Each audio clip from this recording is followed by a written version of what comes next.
Hi, my name is Gerhard Schwartner, and welcome to Selling Power TV. Today, we have a very special guest, Shari Levitin.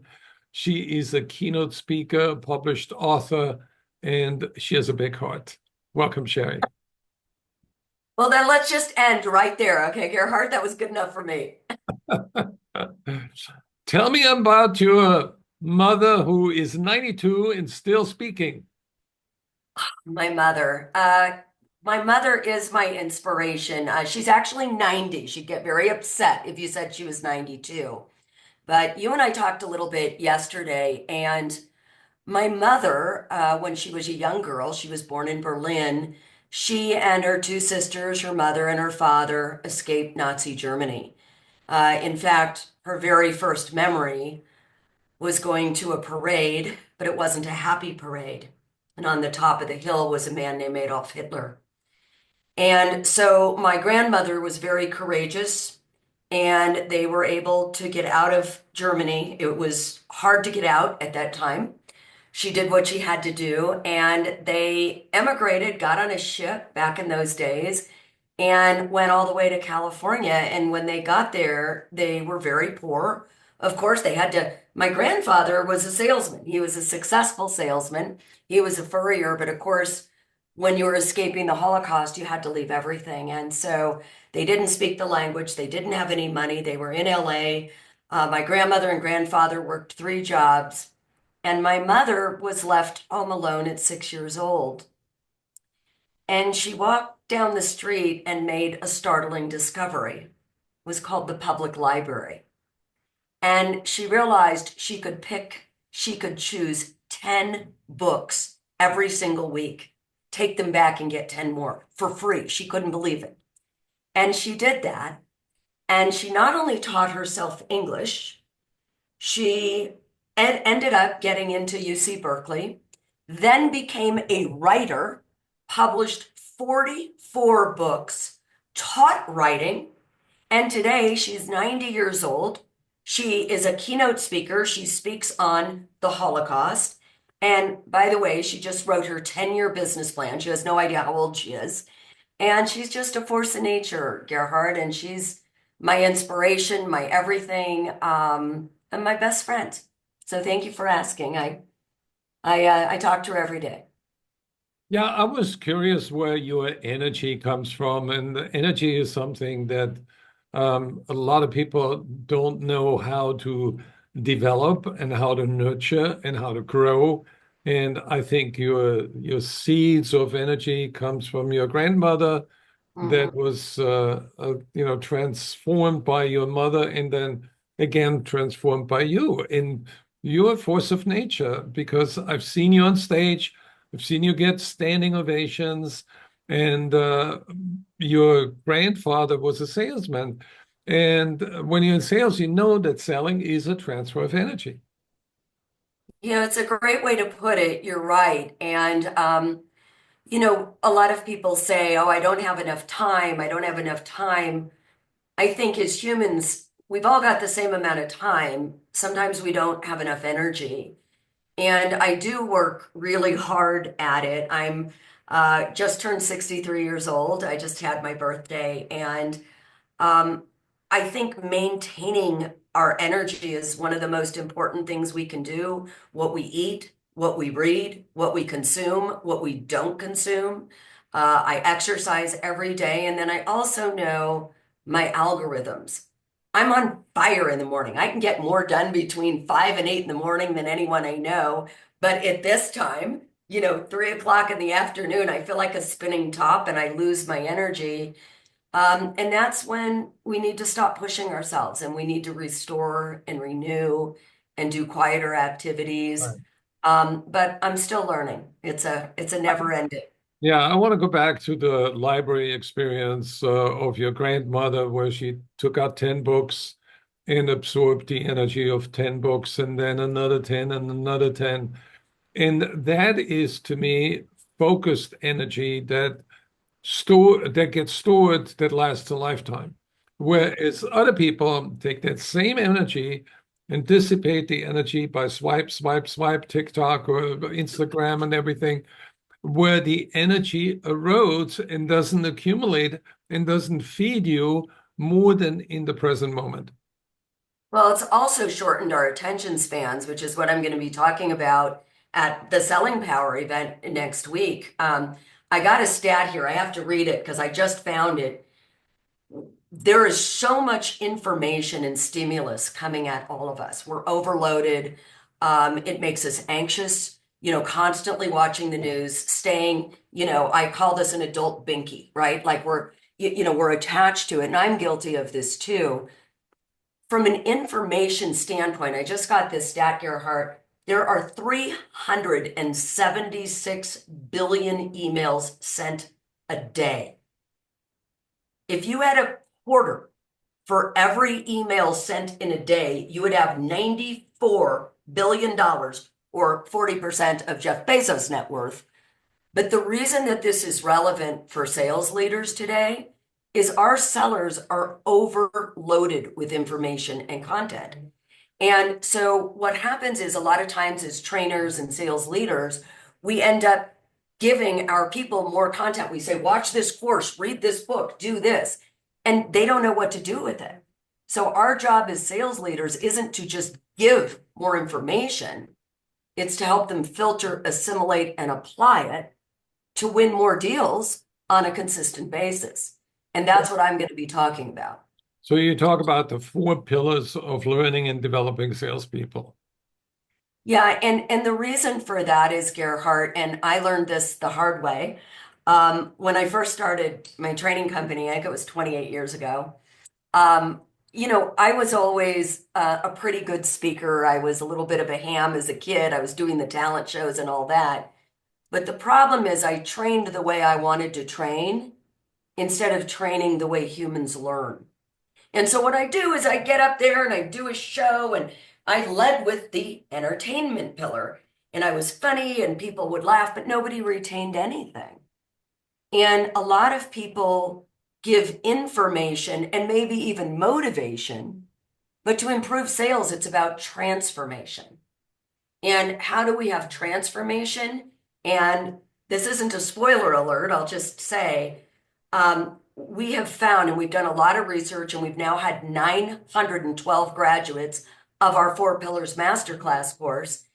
There's four pillars for an effective training program for people to learn. The first one, education. You've got to have great content.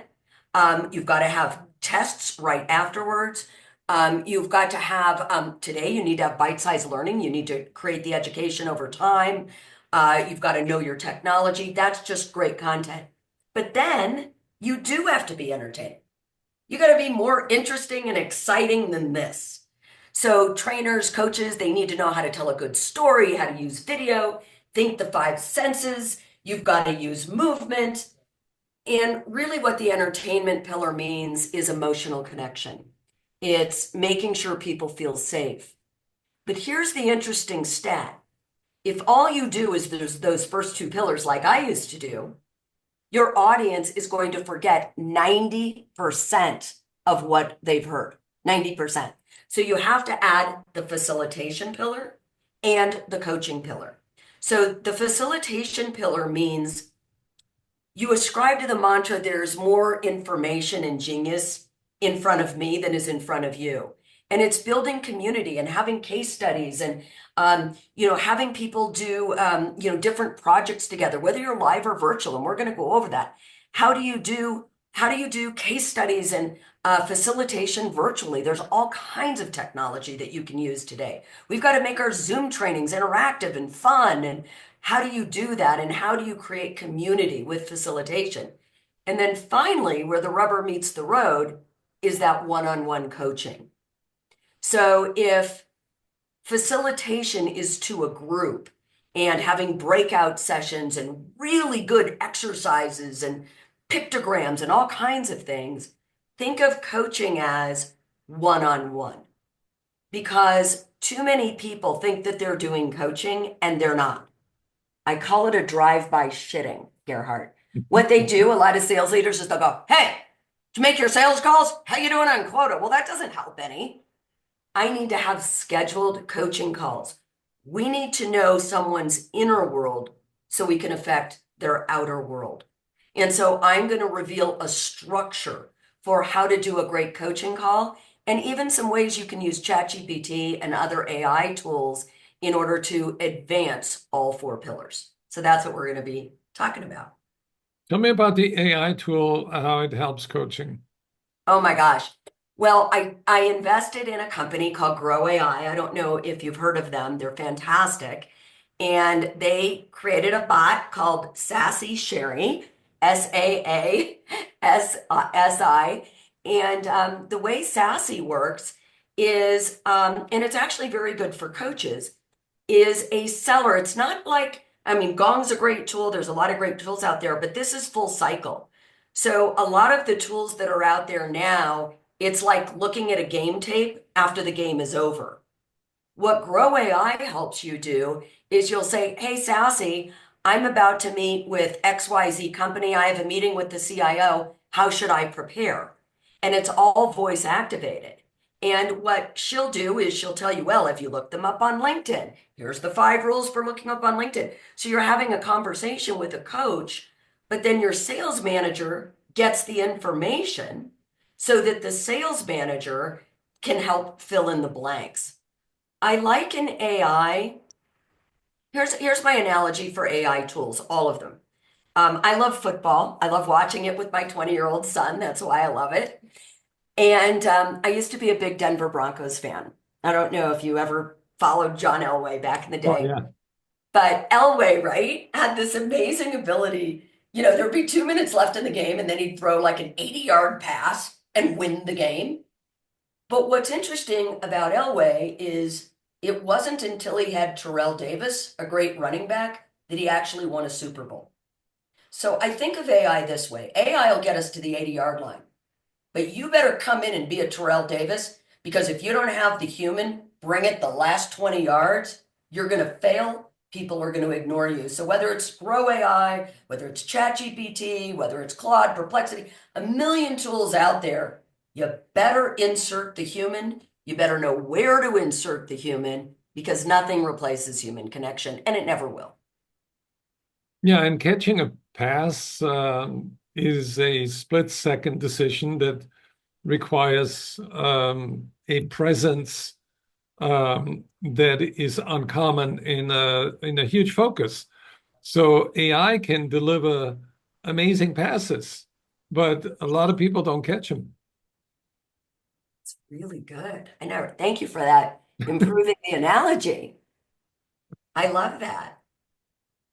Yeah, I always wondered, if we had not done a cover story with John Elway, but with Joe Montana, and he talks about and Terry Bradshaw, and they talk about the blind feel. Talk Terry about the blind fear. blind feel, and I said, what's blind feel? And he says, as a kid, I was throwing a football on the roof and turned around, and based on the sound it made, I tried to catch it. And I missed like hundreds of times until I got that blind feel where I could catch the ball because I was tuned into the movement. I love that. It's almost like what I think I hear you saying, Gerhard, is that when you've practiced something long enough and you've done it enough that you start to get muscle memory, Yes. right? Is Yeah. that what I hear you saying? Yeah. And we say it's gut instinct, but it's not just gut instinct. Right. It's that we're so unconsciously Right. competent at a certain point that you feel it. And you Right. feel it in your body too. Right. It's I think that what we are talking about is meta knowledge. The way we look at knowledge needs to change because we live in the information age, and information is like a wave. And if you are not prepared, you get crushed by the wave. If you follow a process, you can surf the wave. But if you go to the highest level, you become the wave. Bang. I love that. Thank you, Sherry. I think analogies explain uh, the gaps that we have in knowing anything. And that as a kid, I always asked my grandmother, what does that mean? And she had analogies to explain the world, and that stuck with me. So we are both products of really good grandmothers. Can you share an analogy that your grandmother gave with you? Um, well, I think one analogy is was about giving. I remember sitting in my grandmother's house, and she ran a country inn, and there was this on Sundays, people came back from church, from the later service. We went to the early service, and she always says you always want to give more than you take or that you get. You always want to give back. And so I saw this woman. I said, "This is Julie. What can I give her?" And she said, "Well, maybe bring her an apple." So I grabbed an apple, ran out, gave it to Julie. And she was this 85-year-old woman, and she had that big grin on her face. And that grin was so rewarding for me, that moment of joy. And I came back to my grandmother and I said, I think I transformed Julie's face. And she says, "Well, giving is transformative." Wow, I just got the chills. That's really beautiful. I know, do you find it's the weirdest thing? I find whenever I now have giving Saturdays and I decided that that's my Sabbath and I won't work on a Saturday. Somebody could offer me $1 million and I made a pact that I'm not working on a Saturday. But I will work for free on a Saturday if it's Right, a good cause. right, And absolutely. it's almost like clockwork. It's I feel like every time we go out of our way and we stop thinking about looking good and instead we do good, it comes back tenfold. And it's hard, Yeah. admittedly, not to get caught up in the how it looks and the social media and all of that, Right. instead of just really giving of your heart, giving your vulnerability and giving back.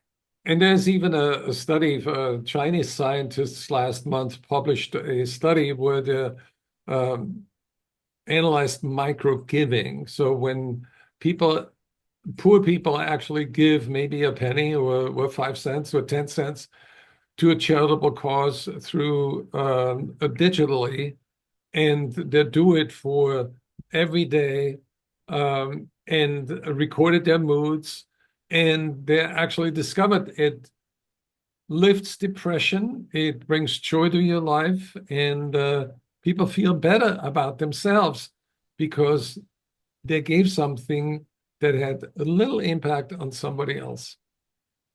Beautiful. That's beautiful.